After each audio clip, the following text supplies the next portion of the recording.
তানিয়া, হিসাব মতো তুমি এখন বাড়ির বড় বউ। আব্বা আম্মার দিকে খেয়াল রাখো।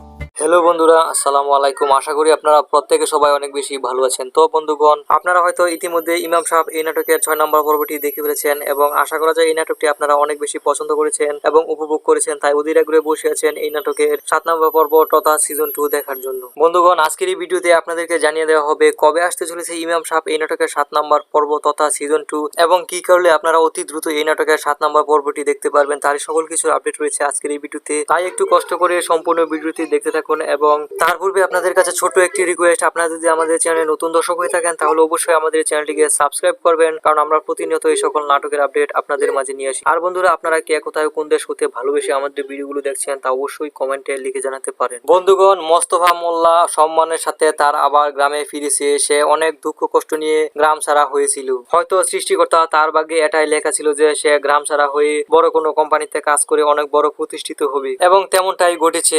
মোস্তফা তার কোম্পানিতে কাজ করে ঝড় তুফান অতিক্রম করে সে অনেক বড় হয়েছে। আসলে ইমানদার এবং সৎ লোক যেদিকে হাত দেয় সেদিকেই সোনা ফলে। বন্ধুগণ, অসৎ এবং শয়তানের পথ ধরে চললে হয়তো খানিকটা সময়ের জন্য সফলতা পাওয়া যায়, কিন্তু সেই সফলতা কোনো সময় স্থায়ী হয় না। অসৎ পথে অর্জিত ধন সম্পদ কিছুদিন থাকলেও তা আবার যেইভাবে এসেছিল সেইভাবেই চলে যায়। আর তেমনটাই ঘটেছে নেতা এবং মামুনের ক্ষেত্রে। অন্যদিকে তানিয়ার বাবাও অনেক বড় ভুল করেছিল, মোস্তফাকে রিজেক্ট করে। মোস্তফার ধন সম্পদ নেই বলে সে সেদিন তাকে রিজেক্ট করেছিল। অন্যদিকে মোস্তফার ভাই মামুনের টাকা পয়সা দেখে মামুনের সাথে তানিয়ার বিয়ে দিয়েছিল, কিন্তু টাকা পয়সা কখনো স্থায়ী হয় না। টাকা পয়সা আজ আছে কাল নেই। আজকের বাদশা কাল ফকির হতে পারে, কিন্তু মোস্তফার সাথে যদি তানিয়ার বাবা সেদিন তানিয়াকে বিয়ে দিতে দিত তাহলে আজকে আর এই দিন দেখতে হতো না। তো বন্ধুগণ, আর বেশি দেরি করবো না, অবশেষে আপনাদেরকে জানিয়ে দিচ্ছি আপনারা কি করলে এই নাটকের 7 নম্বর পর্বটি অতি দ্রুত দেখতে পারবেন। বন্ধুগণ, এই নাটকের 7 নম্বর পর্বটি যদি দেখতে চান তাহলে অবশ্যই কমেন্টে বেশি বেশি লিখুন 7 নম্বর পর্ব চাই, সিজন 2 চাই। তো বন্ধুগণ, আশা করি আপনারা প্রত্যেকে সবাই অনেক বেশি ভালো থাকবেন, সুস্থ থাকবেন এবং